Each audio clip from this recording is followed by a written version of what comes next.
Hi students, அனைவருக்கும் வணக்கம். நாம் இந்த தொடரில் என்ன பார்க்க போகிறோம் அப்படின்னா 10th standard science first midterm exam original question paper தான் பார்க்க போகிறோம். Both Tamil medium and English medium. அதுக்கு முன்னாடி நீங்கள் நம்ம சேனலை சப்ஸ்கிரைப் பண்ணாமல் தான் சப்ஸ்கிரைப் பண்ணுறோங்க.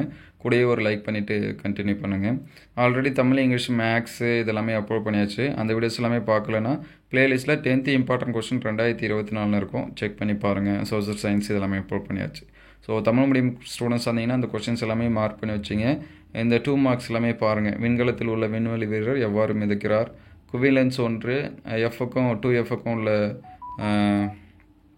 பொருள் வைக்கப்படும் போது உருவாக்கப்படும் பிம்பத்திற்கான வரைபடம், வாயுவோட மோலார் பருமன், உலோக கலவை, சுவாச ஈவு, முயலின் டயாஸ்டிமா எவ்வாறு உருவாகின்றது, முயலின் சுவாச குழாயில் குருத்தெலும்பு வளையங்கள் இதெல்லாமே கேட்டிருக்காங்க. ஒரு லென்ஸோட திறன் 4D அதன் குவிய தொலைவு.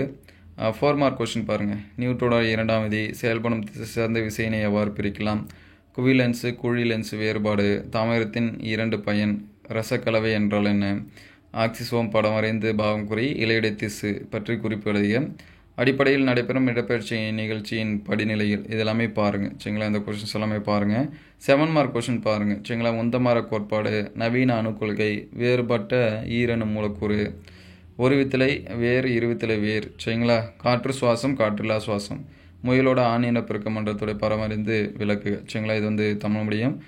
இது English medium question. So English medium students வந்தீங்கன்னா ஒரு லைக் பண்ணிவிட்டு சப்ஸ்கிரைப் பண்ணி வச்சுங்க. இங்கிலீஷ் மீடியம் சேம் தான். சரிங்களா, தமிழ் மீடியத்தில் இருக்கக்கூடிய கொஸ்டின் சேம் தான் இங்கிலீஷ் மீடியம் கொடுத்துருக்காங்க. ஸோ இதை மார்க் பண்ணி வச்சிங்க. நம்மளோட வாட்ஸ்அப் குரூப் அண்ட் சேனலில் ஜாயின் பண்ணால் டிஸ்கிரிப்ஷன் லிங்க்கில் தரேன், நீங்கள் செக் பண்ணி ஜாயின் பண்ணிங்க. 2 mark question. So 2 marks PDF வேணுங்கிற ஸ்டூடெண்ட்ஸ் ஸ்க்ரீன்ஷாட் எடுத்து சேவ் பண்ணி வச்சிங்க. அதுக்கடுத்து பார்த்தீங்கன்னா இது 4 மார்க்கு. ஸோ 4 மார்க் எந்தெந்த கொஷின்ஸ் கேட்டிருக்காங்கன்னு சொல்லிட்டு பாருங்கள். ஆல்ரெடி ஒரு சில கொஷின்ஸ் எல்லாமே அப்ரூவ் பண்ணியிருக்கோம். நீங்கள் அந்த கொஷினை பார்த்தாலே உங்களுக்கு தெரியும். அதில் இருக்கக்கூடிய கொஷின்ஸ் எல்லாமே பாருங்கள். ப்ளஸ் இந்த கொஷின் இது எல்லாமே கம்பேர் பண்ணி பார்த்தீங்கன்னா உங்களுக்கு எக்ஸாம்ஸ்க்கு ஈஸியாக இருக்கும். அடுத்தடுத்த வீடியோவில் மீதி இருக்கக்கூடிய கொஷின்ஸ் இதெல்லாமே அப்லோட் பண்ணுவோம். இந்த கொஷின்ஸ் எந்த அளவுக்கு ஹெல்ப்ஃபுல்லாக இருக்குது அப்படின்னு சொல்லிட்டு கமெண்ட் பண்ணுங்கள். தேங்க்யூ ஃபார் வாட்சிங்.